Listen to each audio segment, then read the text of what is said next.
Toca la toma de posesión ahora de Joe Biden.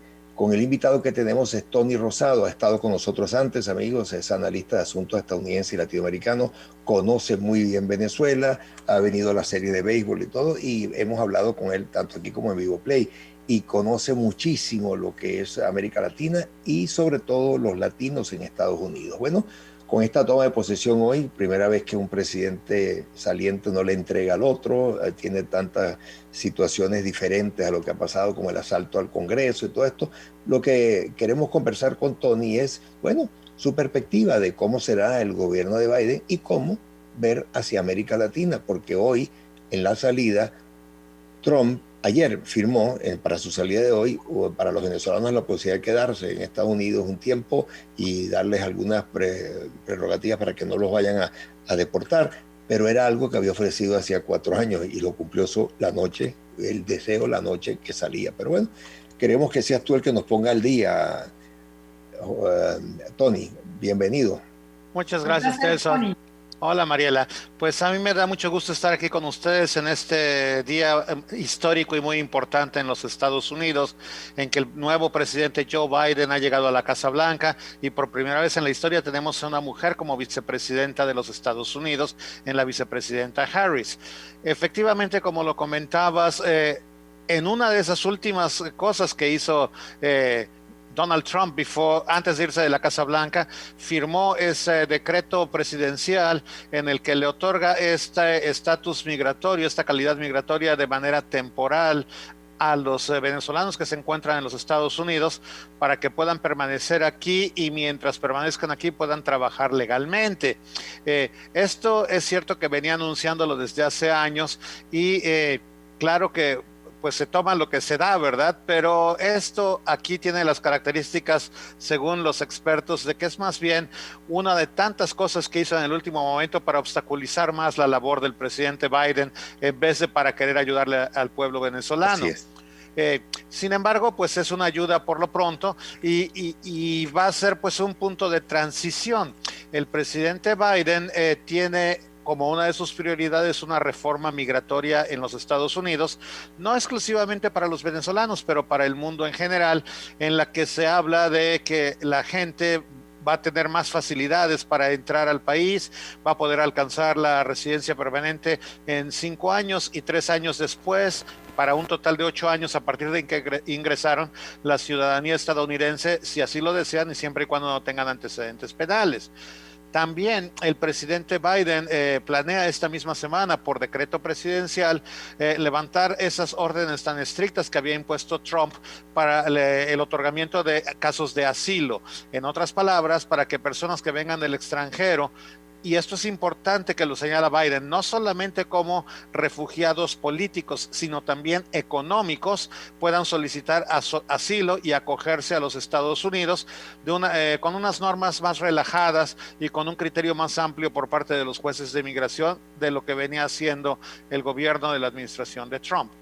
Y la otra cosa que yo creo que también influirá un poco aquí a favor de Venezuela, en este caso más para los venezolanos que sigan en el país, es que el presidente Biden tiene la idea de rescatar la relación de los Estados Unidos con Cuba y volver a donde nos encontrábamos cuando Obama era presidente, en vez de andarlos considerando como terroristas, como estaba haciendo Trump al final de su gobierno. Y desde luego de esta manera, pues esto repercute en beneficios económicos y comerciales para Cuba y en cierto sentido, pues si le va bien a Cuba, le va bien a Venezuela, porque obviamente pues Cuba es uno de los principales proveedores para las necesidades venezolanas en este momento. ¿No? Bueno, con la toma de posesión de Biden, Nelson, las bolsas mundiales abrieron en alza. Una de las cosas que llamó la atención fueron las manoplas de Sanders, que causan furor, del ex candidato presidencial demócrata Bernie Sanders frente allí al Capitolio. Y le toca a Biden llamar a la unidad del país, llamar al respeto, porque están muy divididos los Estados Unidos en este momento. Los Estados Unidos efectivamente están muy divididos y llevan muchos años divididos, pero yo creo que en este momento, y así lo manifiesta lo que se puede estudiar, estamos menos divididos de como estábamos hace un par de semanas. En otras palabras, el movimiento violento de invadir el Capitolio de los Estados Unidos tocó una fibra muy importante en el ser del ciudadano estadounidense, y esto pues lo demuestra el hecho de que Trump se fue de Washington D.C. el día de hoy con el índice de aprobación más bajo en la historia de los de presidentes de los Estados Unidos desde que se llevan estadísticas. Se desplomó terriblemente. Entonces, aquello que anda diciendo todavía la gente que lo apoya, de que, bueno, Trump tiene más de 70 millones que lo respaldan, eso ya no es cierto. Un presidente que se va con esas cifras de aprobación, ya no ha sido aprobado por tantas personas. Muchísima gente se ha arrepentido de haber votado por Trump después de haber visto cómo se ha comportado después del día de la elección, negándose a reconocer las votaciones, impugnándolas, incitando a la violencia, etcétera. Entonces, es un trabajo difícil, pero las circunstancias están orillando a que sea un poco más sencillo, y yo pienso también que un combate uniforme a nivel nacional contra la pandemia también va a ayudar a unificar el país. Hasta este momento la filosofía de Trump era que cada estado hiciera lo suyo, y entonces pues teníamos 50 políticas separadas y no una política nacional, que es lo que intenta hacer Biden a partir del día de hoy. Ahora, el hecho de que no se hubiera presentado, no hubiera abierto la Casa Blanca, no hubiera hecho la transferencia de poder él mismo, todas estas cosas también lo perjudican, y creo que es uno de los muy pocos casos, no sé si es el único, que un presidente no se reelige después de su primer ejercicio, uno de los muy pocos casos en la política americana, ¿verdad? Bueno, el último presidente que no se había reelegido después de su primer ejercicio había sido George Bush padre, que fue únicamente presidente de 4 años. Pero lo que sí es cierto es que desde el presidente Andrew Johnson, que dejó la presidencia en 1869, todos los presidentes habían acudido a la transferencia de poder de un presidente a otro. Incidentalmente, Andrew Johnson había sido el último presidente a quien le habían hecho el impeachment exitosamente antes de Donald Trump, con la excepción nada más de Bill Clinton. Y es uno de 4 presidentes en toda la historia únicamente que no se ha presentado ese cambio de poder. Todos los demás en el siglo XIX. Así que esto sí es una cosa muy interesante y muy diferente a lo que ha sucedido pues tradicionalmente. Y esto es porque Trump quizá no tiene la madurez como persona para aceptar la derrota y presentarse poniendo o anteponiendo el interés del país antes de los intereses personales. Y esto se denota hasta en el día de hoy, en el que dio un discurso todavía antes de irse de la base militar donde tomó el avión, en donde volvió a contar una serie de mentiras, de logros que según él alcanzó durante su gestión, los cuales no son ciertos. Habló de la pandemia en pasado, a pesar de que en este momento la gente sigue muriendo. Tenemos ya en este país más muertos de COVID que todos los muertos que tuvimos durante la Segunda Guerra Mundial. Bueno, es dramático esto, y sobre todo el desprecio a la gente, y además ese levantamiento de ese supremacismo blanco que hoy, gracias a Dios, escuché a los que hablaron, diputados, representantes y senadores, demócratas o republicanos, que los entrevistaron, hablaban de que están unidos todos para acabar con ese auge de los supremacistas blancos que estimuló Trump en estos 4 años. Doméstico, Nelson, que iban a acabar con el terrorismo doméstico y con la supremacía blanca. Sí, eso es. Y eso es clave, porque en este momento el peligro más grande contra la seguridad de los Estados Unidos proviene de dentro.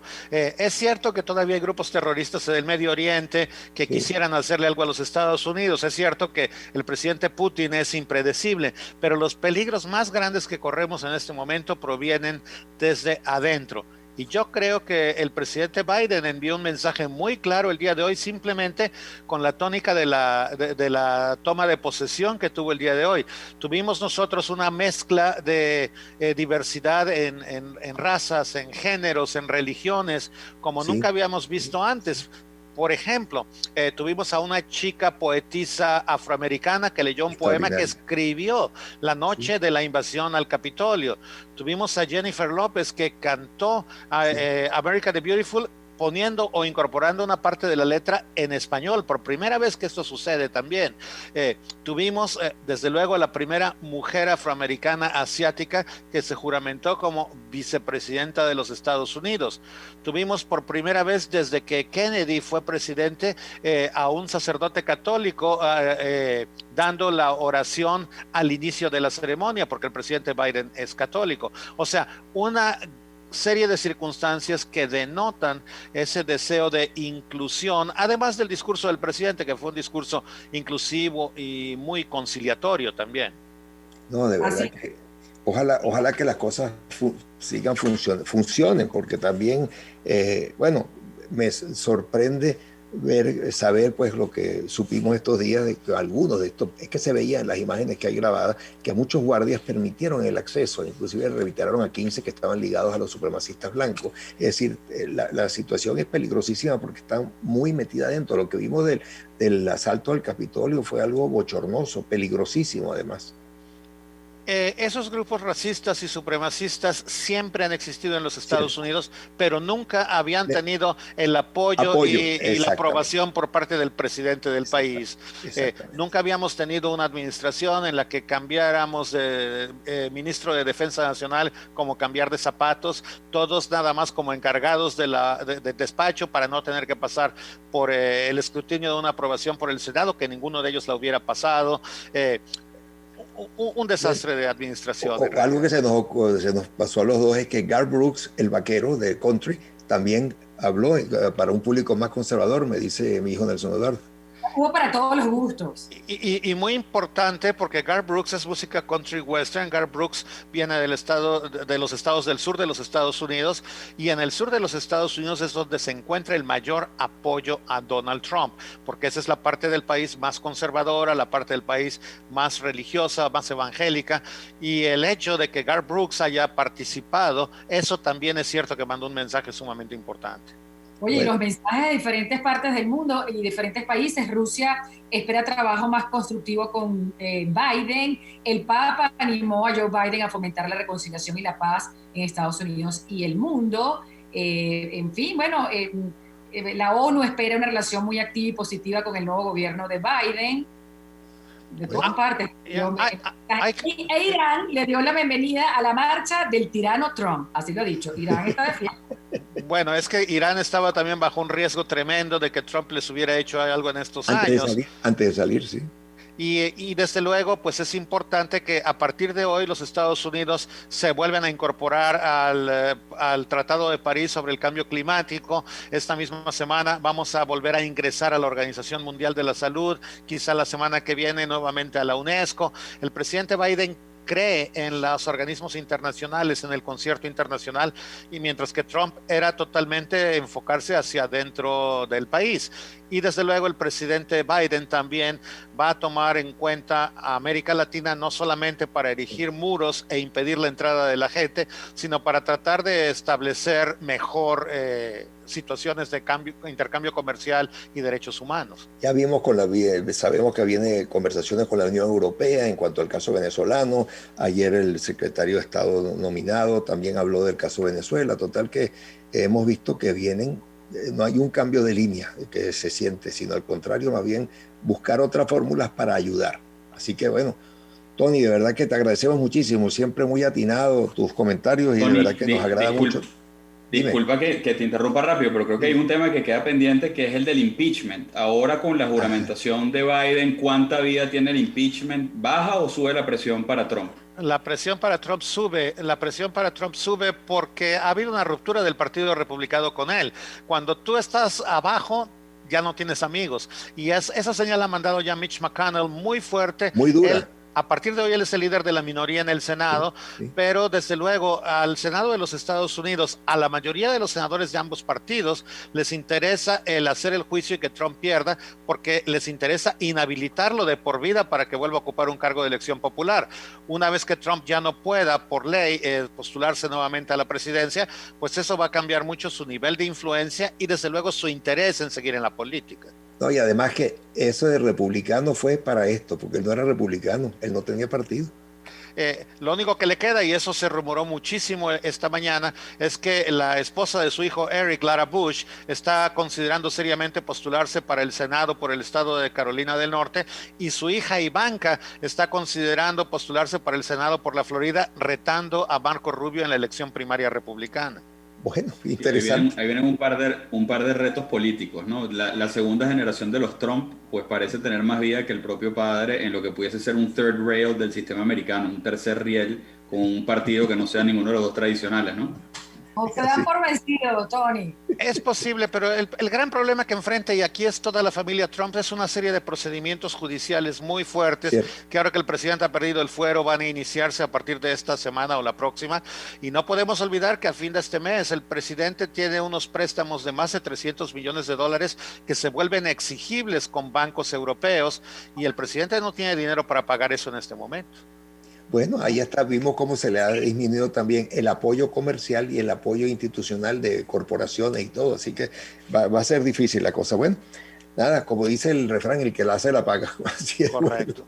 Bueno, muy bien. A mí me ¿Verdad que te conversar con Tony porque me encanta su acento, esa mezcla ahí medio Spanglish me encanta y ese acento de y verdad que te diga cuál es su equipo de béisbol preferido en Venezuela? ¿Cuál es? A mí me gusta Cardenales. Los Cardenales de Lara, para que sepa, Mariel. Los Tiburones de la Guaira, que nos ganamos hace 30 años o más de 30 años, pero somos muy positivos. Por eso es que Mariel estaba con Biden, a ver si le ayudaba con el barrio. Pero mira, por lo menos no te dije que era yo Leones, ¿verdad? Así que no estoy tan mal. No, está bien. Gracias, Tony. Muchísimas gracias, Tony Rosado, amigos analistas de asuntos estadounidenses y latinoamericanos. Gracias y un feliz año y mucha salud. Igualmente a ustedes, un placer platicar con todos ustedes. Igualmente. Oye, es que es muy bueno, Tony, ¿verdad? Porque además es muy coloquial y nos pone al día, Mariela, de una forma muy sencilla. Qué bueno.